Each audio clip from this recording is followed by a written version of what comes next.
جو حکمت ہے نا، یہ ایک قسم کی دانائی ہے، اور دانائی اور حکمت جو ہے، اور علم اور تعلیم، یہ ہمارے معاشرے کے اندر جو چلا آ رہا ہے، یہ اصل میں ہے پیغمبروں کا پیشہ، علم پھیلانا، اللہ کا پیغام پہنچانا، دانائی کی تعلیم دینا، حکمت اور تدبر سے دوسروں کو فیض یاب کرنا، یہ اللہ کی صفات میں سے جو صفت ہے نا، حکمت، یہ اس کا مظاہر، اس کے مظاہر ہیں یہ، ٹھیک ہے جی۔ تو یہ پیغمبرانہ پیشہ ہے، اور پیغمبرانہ پیشہ جو تھا وہ پیغمبروں نے اپنے اولیاء کرام کو، صحابہ کرام کو دیا ہے، اسی سے فیض یاب ہوئے ہیں اولیاء کرام، اور پھر آمنت الناس۔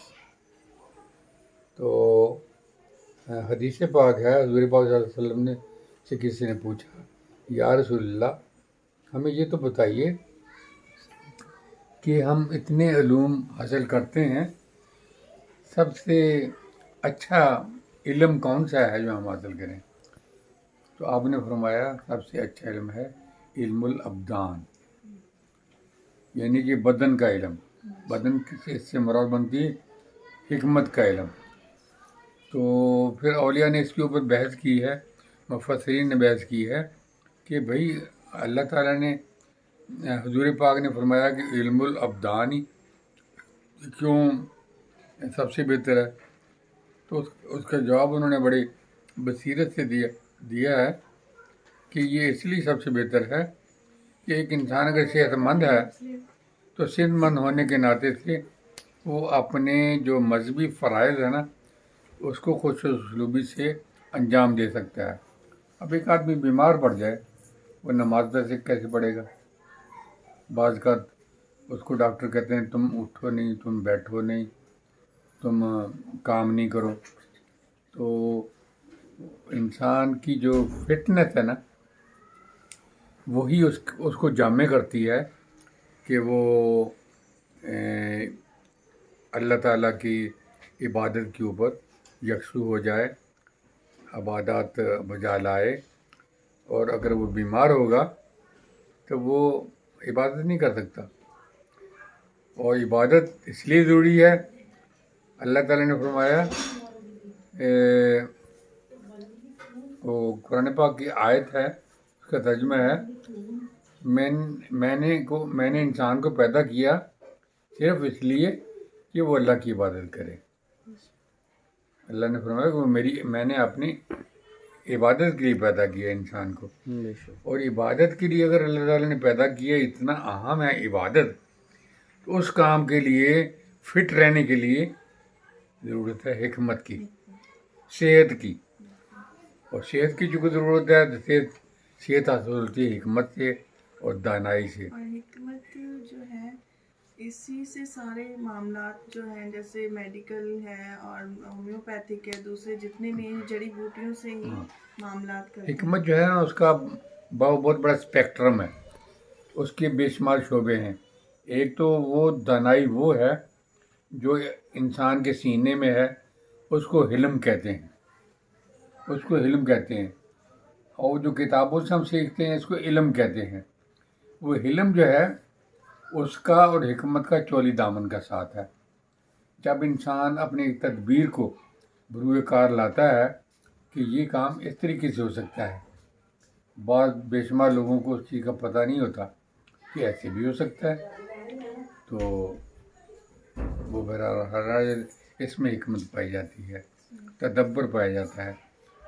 تو یہ اللہ تعالیٰ کی شان کے مظاہر ہیں، اس پہ، اور اس نے اتنی ترقی کی ہے حکمت نے، جو آج سے 1000 سال پہلے علم و حکمت کے وارث جو تھے وہ مسلم اقوام تھیں، انہوں نے سائنس میں اتنی ترقی کی تھی کہ وہ آج تک مثال ہے پوری دنیا کے اندر۔ وہ علم، وہ سائنس کی ترقی جو ہے وہ عرب سے نکل کر یورپ میں گئی، پھر یورپ میں وہ ٹرانسلیٹ ہوئی، ایجوکیٹ ہوئی. اس کے بعد مسلمان جو ہے وہ تو آپس میں لڑائی جھگڑوں میں سلطنتوں کی کے ڈوین میں لگ گئے، لیکن جرمنی میں اور باہر کی جو یونیورسٹیز میں آج بھی ہمارے پرانے جو اسکالر ہیں، ابن سینا، ابو علی سینا کی کتاب جو ہے علم الابدان کے اوپر جو ہے آج تک جو ہے وہ ایک بنیادی کتاب ہے جو یورپین کنٹریز کی یونیورسٹیز میں پڑھائی جاتی ہے. ٹھیک ہے آپ کے پاس؟ جی آپ کے پاس ہے لائبریری میں بکس تو تھیں، آگے پیچھے ہو جاتی. میرے پاس ابن سینا کی کتاب تھی، اب پتہ نہیں کہاں. تو وہ اس لیے کہ آج کل ہم جب قرآن پاک کا مطالعہ کرتے ہیں تو اس جو حضور پاک کی احادیث کا مطالعہ کرتے ہیں، اس میں پتہ چلتا ہے کہ جو اللہ نے دین دیا اپنے نبی کو، جو وہاں سے جس کا ورود ہوا ہے، وہ دنیاوی علم سے بہت اعلیٰ و بالا ہے. اس لیے ابھی ہمارے ڈاکٹر طاہر القادری صاحب جو تھے امریکہ میں ایک تعلیمی دورے پہ گئے تھے، ان کے بے شمار وہاں لیکچرز ہوئے. تو جب حضور ڈاکٹر طاہر القادری صاحب نے کسی آیت کا ترجمہ کیا، وہ قرآن پاک کی آیت ہے کہ عورت جو ہے اس سے نسل انسانی کا اضافہ ہوتا ہے، اور مرد جو ہے اس کے لیے مہمیز ہے، یعنی کہ اس کا ہونا لازم ہے. تو پھر وہ قرآن پاک کی آیت ہے اور اس کا انطباق جو ہے احادیث سے بھی کیا جاتا ہے، جس سے پتہ چلتا ہے کہ انسان کے اندر جو ہے وہ لوتھڑا کتنے دن میں بنتا ہے، پھر وہ اس میں حرکت کتنے دن ہوتی ہے، پھر اس میں خون کا انجماد کتنے دن میں ہوتا ہے، پھر جو فائنلی بچے کی شیپ یا کون سا اعضاء پہلے بنتے ہیں. سب سے پہلے آنکھ بنتی ہے. ٹھیک ہے، کہ یہ اللہ تعالیٰ کی حکمت ہے کہ ہم بھی اس کو ہم صرف قیاس کر سکتے ہیں، یہ بڑی گہری سائنس ہے. تو وہ اس آدمی نے، وہ سائنسدان جو تھا، اس نے جب ڈاکٹر طاہر القادری کی یہ کتاب پڑھی تو وہ تو بڑا حیران ہو گیا کہ ہم تو اس پہ ریسرچ کر رہے ہیں، ہمیں آج تک نہیں پتہ چلا تھا، آپ نے ہمیں بتا دیا. وہ وہیں اس کے نظریات چینج ہو گئے اسلام کے بارے میں، بڑے پازیٹیو. تو یہ آج سے 1400 سال پہلے حضور پاک صلی اللہ علیہ وسلم نے انسانیت کو جو کچھ دیا، وہ یہ اسی کا ہم پھل کھا رہے ہیں. حضرت عیسیٰ علیہ السلام جو تھے وہ بھی مسیحا تھے، وہ غریبوں کی مدد کرتے تھے اور بیماروں کو شفا دیتے تھے. جیسے کہتے ہیں نا، یہ کچھ عورتیں ہیں، انہوں نے ان کے بارے میں مشہور ہے، وہ کوڑ کا علاج کرتی ہیں جس سے آدمی کے ہاتھ پاؤں ختم ہو جاتے ہیں. تو وہ اس کا نام ہے، اس عورت کا نام مدر ٹریسا. مدر ٹریسا ایک ایسی عورت تھی جنگ عظیم دوم کے اندر، جو اس نے زخمیوں کو جا کے پانی وانی پلایا، مرہم پٹی کی، پھر وہ بہت مشہور ہو گئی، تو اس کا نام مدر ٹریسا. تو وہ اس نے چونکہ بے شمار زخمیوں کو جو اپاہج ہو گئے تھے ان کا علاج کیا. کچھ دعائیں ایسی ہاتھ آ گئیں جس سے کوڑ پن کا علاج جو ہے دریافت ہو گیا. حالانکہ کوڑ پن کا علاج جو ہے تو اسلام نے دریافت کیا سب سے پہلے. پرانے زمانے میں تو کوڑ کا یہ ہوتا تھا کہ جو آدمی کوڑا ہو جاتا تھا نا، اس کو آبادی سے باہر جا کے پھینک کے آ جاتے تھے کہ وہ تڑپ کے وہاں مر جائے. اس کو سمجھتے تھے یہ وبائی مرض ہے. تو اب انہوں نے کہا کہ نہیں، یہ وبائی تو نہیں ہے، ایسا بھی مضر وبائی نہیں ہے، یہ قابل علاج بھی ہے. اس لیے مدر ٹریسا جو ہے ابھی تو اس کی وفات ہو گئی، انڈیا میں رہی ہے وہ کافی عرصہ، پاکستان میں بھی آئی تھی، تو مدر ٹریسا کے نام سے ٹرسٹ بنا ہوا ہے۔ وہ ٹرسٹ جو ہے وہ کوڑ کے علاج کا کرتا ہے، لپوٹرپسی اس کا نام ہے، تو لیپروسی اور لپوٹرپسی اس کی ٹیسٹ کا نام ہے۔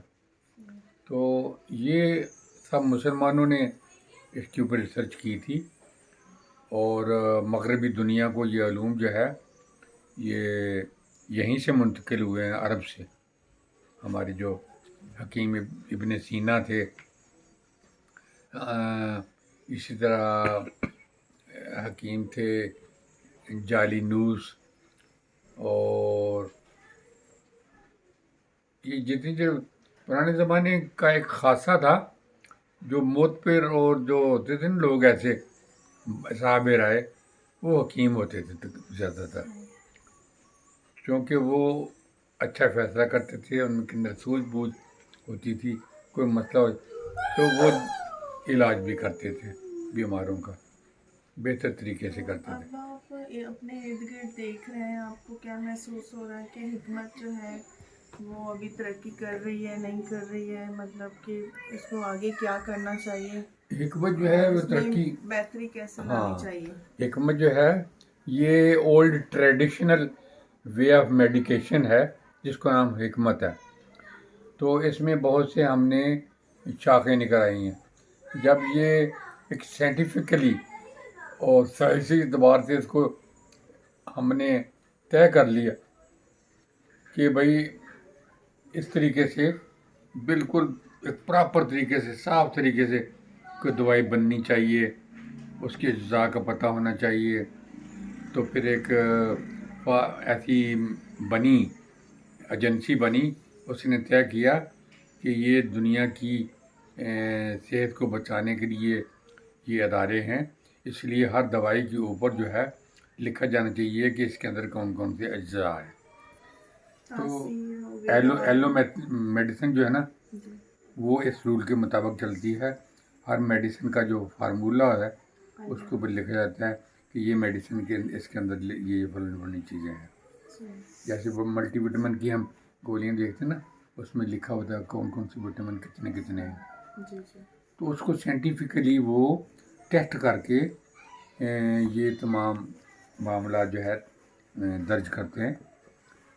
ہماری حکمت جو تھی، اس کے مقابلے میں یہ جو انگریزی دوائی کا طریقہ علاج جو ہے اس لیے زیادہ فعال ہو گیا ہے کہ وہ ایک ریگولیشن کے اندر آ گیا ہے۔ اس کے پڑھے لکھے طبقات نے اس کو سائنٹیفکلی تجربات کے مطابق اس کو مدون کیا ہے۔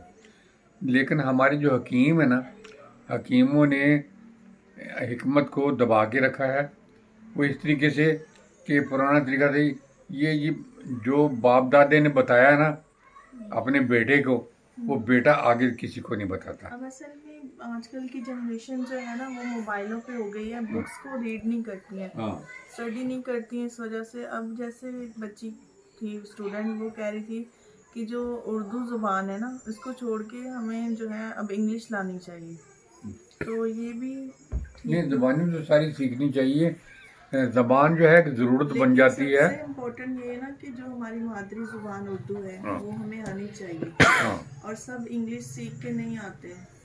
اصل میں لینگویج کی فلاسفی یہ ہے، آپ کوئی بھی زبان پڑھیں، انسان اس کو سمجھتا اپنی مادری زبان میں ہے۔ آپ انگلش بھی اگر پڑھیں گی نا، یا کوئی بھی پڑھتا ہے، اس کو سمجھتا ہے وہ مادری زبان میں۔ It is the philosophy of language. تو اب بات حکمت کی ہو رہی ہے، اس کے بعد ایک نیا شعبہ نکلا۔ نیا شعبہ یہ تھا کہ وہ میڈیکیشن ہومیوپیتھک کی، تو وہ بھی ایک ڈاکٹر تھا، اس کا نام تھا ہنیمون، یہ تھا جرمنی کا۔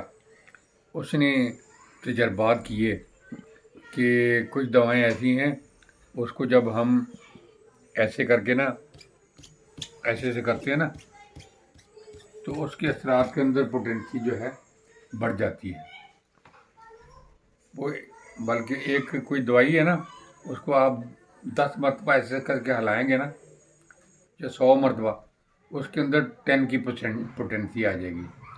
1000 مرتبہ بٹائیں گے تو اس میں پوٹینسی، تو وہ اس کی پوٹینسی ملٹیپلائی کر جاتی ہے. اس کا ایک الگ تھیوری ہے، وہ بھی بڑی اچھا کامیاب علاج ہے. گردے کے علاج کے لیے بہترین علاج ہے ہومیوپیتھی کا. ٹھیک ہے، تو اس طریقے سے جہاں سے کسی کو شفا ملتی ہے وہ کر رہا ہے. پرانے زمانے میں جب چوٹ لگ جاتی تھی، ہڈی ٹوٹ جاتی تھی، لوگ بغیر اپنے اندازے سے اس کو جوڑتے تھے. کسی کے بازو ٹوٹ گیا، اس کا لیٹ دو، اوپر ٹانگیں آ کے چڑھ جاتا تھا بندہ. پاؤں نکل گیا تو تو وہ ایک دھوئیں میں لاٹھی چلانے والی بات ہے. اب آگے ایکس رے، ایکس رے کے بعد آگے الٹرا ساؤنڈ. وہ الٹرا ساؤنڈ پہ نظر آ رہا ہوتا ہے، جب جوڑتے ہیں نا ہڈی کو تو نظر آ رہا ہوتا ہے، تو اس کو پھر اس طریقے سے لا کے جوڑ دیتے ہیں، باندھ دیتے ہیں. تو جو ایلوپیتھک میڈیکیشن ہے یہ بڑی سائنٹیفک ہے، ایڈوانسڈ ہے. اس کے تقاضے اور اس کی حفاظت کے لیے بہت سی بنی ہیں. اب اسی طرح پاکستان میں نا حکمت جو ہے اس کے اوپر بھی کافی کام ہو رہا ہے. اس کا بورڈ بنا ہے، پاکستان طبی بورڈ ہے. ایک بنی ہوئی پاکستان طبی کونسل، اور ایک بنی ہوئی Pakistan council of herbal medication. یہ بہت سی چیزیں بنی ہیں. تو یہ سب حکمت کا کام کر رہے ہیں. ٹھیک ہے، تو اس کے اوپر پھر ڈاکٹر سعید احمد نے کام کیا، باقاعدہ طبی کالج کھولا. اس سے پہلے بھی تھے ہمارے والد صاحب جو تھے، حکیم سعید نے.